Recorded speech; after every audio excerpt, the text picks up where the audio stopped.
पर प्रधानमंत्री नरेंद्र मोदी कान्हा शांतिवनम कार्यक्रम में की शिरकत। संविधान दिवस पर बोले चीफ जस्टिस चंद्रचूड़, कहा लोगों को अदालतों में जाने से डरना नहीं चाहिए। पानीपत पहुंचे सीएम मनोहर लाल, तीसरी बार मुख्यमंत्री बनने का किया दावा। आपके 12वां स्थापना दिवस आज, सीएम केजरीवाल ने कार्यकर्ताओं को दी बधाई। लारेब हाशमी को जुडिशियल कस्टडी में भेजा गया, बस कंडक्टर पर चापर से किया था हमला।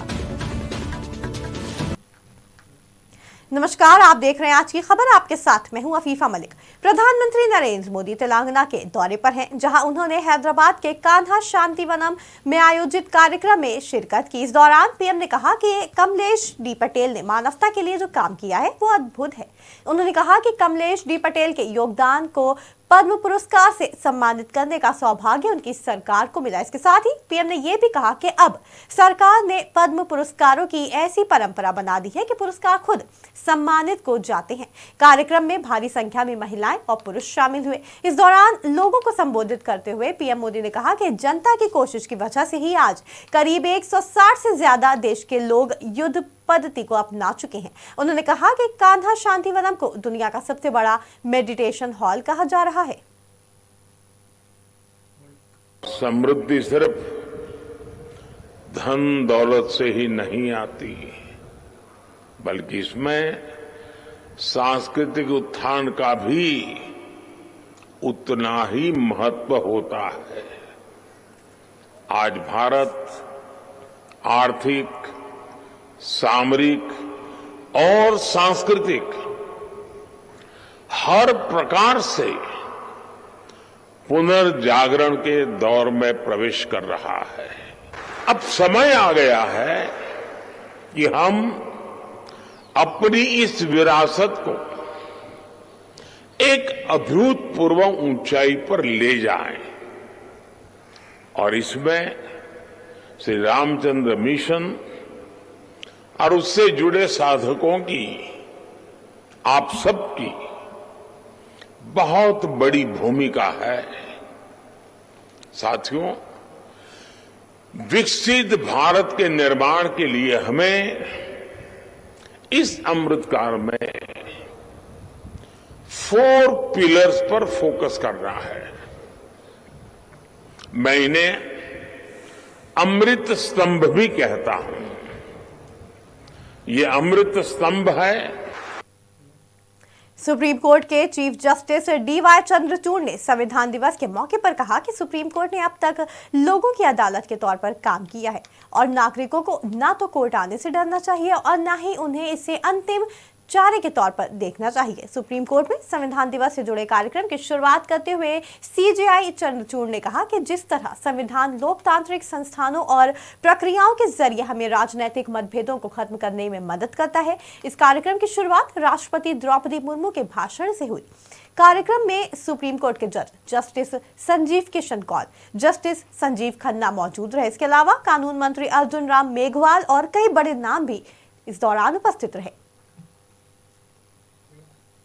हरियाणा के मुख्यमंत्री मनोहर लाल आज पानीपत स्थित ज्ञान सरोवर ब्रह्म कुमारी पहुंचे। सीएम खट्टर ने मंच से ज्ञान सरोवर ब्रह्म कुमारी के योगदान के बारे में बात की और संबोधन के बाद नशा मुक्ति अभियान को लेकर एक हो रही झंडी दिखाकर इस अभियान की शुरुआत की। वहीं सीएम ने पूरे हरियाणा में ज्ञान सरोवर ब्रह्म कुमारी के इस नशे के खिलाफ अभियान की सराहना भी की। सीएम खट्टर ने कहा कि सरकार के साथ साथ कई सामाजिक संस्थाएं नशे के खिलाफ काम कर रही हैं। उन्होंने कहा कि जो नशे का नासूर युवाओं में पड़ रहा है, इन सामाजिक संस्थाओं सरकारों के योगदान से इसको रोकने में सफलता जरूर मिलेगी। वहीं मुख्यमंत्री ने ज्ञान सरोवर ब्रह्म कुमारी कार्यक्रम में 21 लाख रुपए दान देने की घोषणा भी की।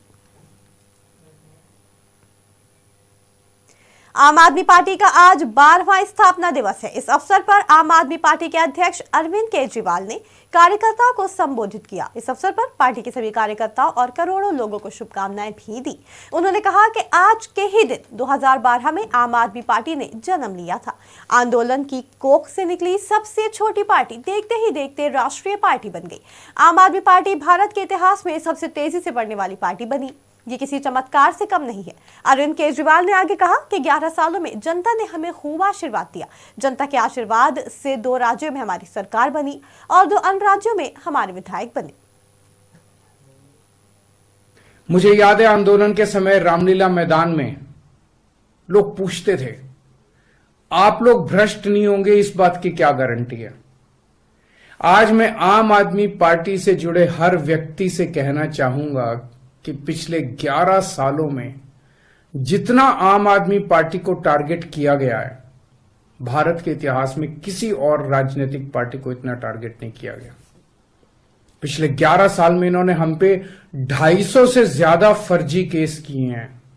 ED, CBI, IT, Delhi police, न जाने कोई एजेंसी नहीं छोड़ी।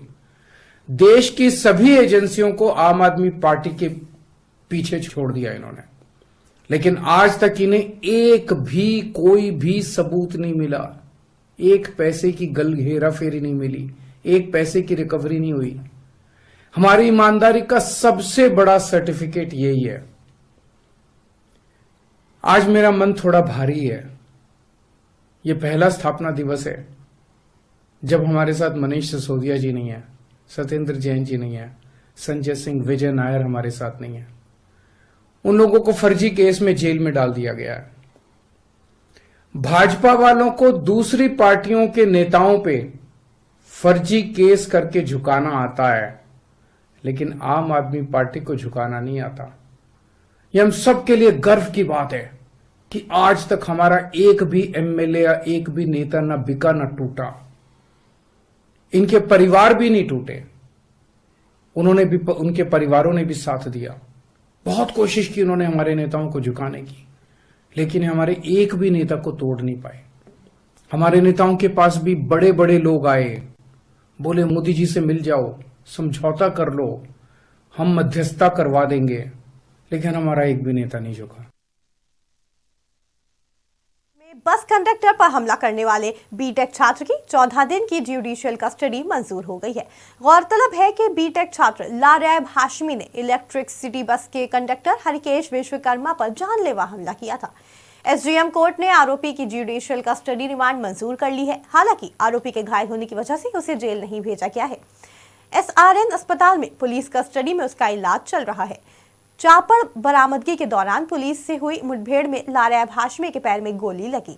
हालात में सुधार होने पर पुलिस अदालत में अर्जी दाखिल कर पूछताछ के लिए कस्टडी की मांग करेगी। खबरों में फिलहाल इतना ही। जुड़े रहें आज की खबर के साथ ताजा तरीन खबरों के लिए।